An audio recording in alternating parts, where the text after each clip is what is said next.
तो हेलो बंधुरा, आप लोगों का स्वागत है आज की इस वीडियो में। आज हम लोग बात करने वाले हैं चूचा द चूजे के बारे में।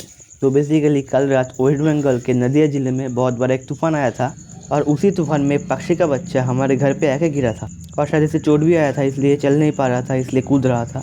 और मजाक से हट के हमें लगा था ये एक औक पक्षी का बच्चा है और शायद इसे इंग्लिश में हिरन कहते हैं। और मैं इसे ढक के कपड़ा लेने गया था क्योंकि ये बहुत गीला था और मुझे इसे साफ करना था, नहीं तो ये उस रात ठंड में मर जाता। और मैं आपको बोल दूं, औक पक्षी बहुत ज़्यादा बड़े होते हैं और सफ़ेद कलर के होते हैं और उनके बच्चे वो भी बहुत बड़े होते हैं। तो मैंने जैसे तैसे इसे कपड़े में लपेट लिया था, लेकिन ये बहुत ज़्यादा चीख रहा था और डर रहा था मुझसे, और मैं भी इससे बहुत ज़्यादा डर रहा था क्योंकि इसका चोंच या पीक जो था बहुत बड़ा था और मुझे एक बहुत बड़ा घाव दे सकता था। लेकिन मैंने हिम्मत जुटा के फिर से इसे पकड़ने की कोशिश किया क्योंकि मुझे इसे पोंछ के सुखाना भी था। और इस पॉइंट पे मैं बहुत ज़्यादा डर गया था। देखो कितना खतरनाक है, देखो।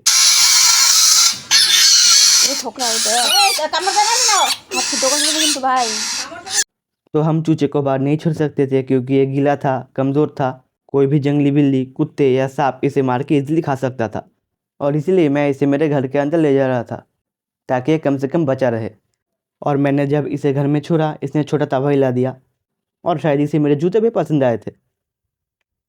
और मेरा प्लान था कि मैं इसे इस छोटे से गमले से ढक के रखूँगा रात में, और हवा जाने के लिए एक साइड थोड़ा उठा के रखूँगा ताकि ये दम घुटने से मर न जाए। और थोड़े से मुश्किल के बाद हमने फाइनली इसे ढक दिया।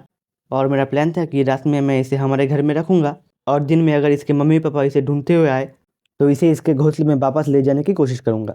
और जब मैंने तसल्ली ले ली कि ये अंदर ठीक ठाक बैठ गया है, तब मैंने इसे ढक दिया और दिन का इंतज़ार करने लगा।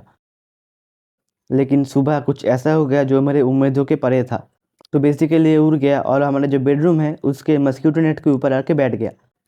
और ये देखो इसका क्लोजर लुक। और आप में से काफ़ी लोगों को अब तक पता चल गया होगा ये क्या है। तो हाँ, चूचा कोई औक पक्षी का बच्चा नहीं है, मतलब ये कोई बच्चा ही नहीं है, ये एक फुल्ली एडल्ट वुडपेकर, जिसे हम बांग्ला में कहते हैं काठठोकरा, क्योंकि ये काठ को ठोकता है। और इसका गलत मतलब मत निकालना, एक काठ को ठोकता है अपना घोंसला बनाने के लिए और खाना ढूंढने के लिए। तो अब ये था प्रॉब्लम, क्योंकि बेबी बर्ड ज़्यादा एग्रेसिव नहीं होते, लेकिन ये एक एडल्ट था और इसे हाथ से पकड़ने में मुझे बहुत ज़्यादा डर लग रहा था। क्योंकि जो पक्षी हार्ड लकड़ी को ठोक सकता है, वो सोच ही सकते हो मेरे हाथ का क्या कर सकता है। लिटरली एक छेद कर सकता है, बहुत बड़ा वाला। और इसने थोड़ी देर तक मेरे साथ पिकाबू भी खेला। तो अब क्वेश्चन था मैं इसे बाहर कैसे निकालूं। और तब मुझे याद आया मैं मछली पालता हूँ और मेरे पास मछली पकड़ने के नेट बहुत ज़्यादा है। और उसके बाद मैंने बहुत मेहनत से इसे आखिरकार पकड़ ही लिया नेट में।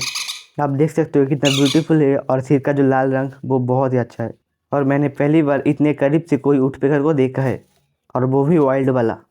और आखिरकार इसे बाहर छोड़ने का वक्त आ गया था। अगर ये बच्चा होता मैं इसकी देखभाल करता, लेकिन ये एक एडल्ट है, एक खुद का देखभाल कर सकता है।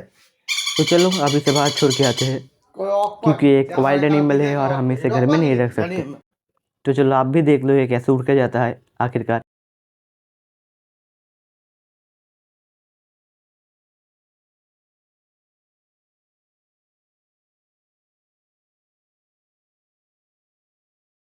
और ये बाहर उड़ के हमारे नीम के पेड़ में जाके बैठ गया था थोड़ी देर के लिए।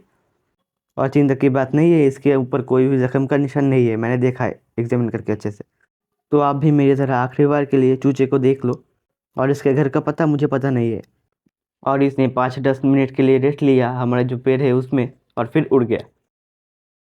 और अगर आपने इस वीडियो को आखिर तक देखा है तो मैं आपको एक बात बोलना चाहता हूँ, और वो ये है कि अगर आप मेरे चैनल पे नए हो तो लाइक और सब्सक्राइब करना मत भूलना। और फिश के रिलेटेड अगर आपको मुझे कुछ पूछना है तो आप कमेंट में पूछ सकते हो। तो आज के लिए इतना ही, मिलते हैं नेक्स्ट वीडियो में। Bye bye चूचा।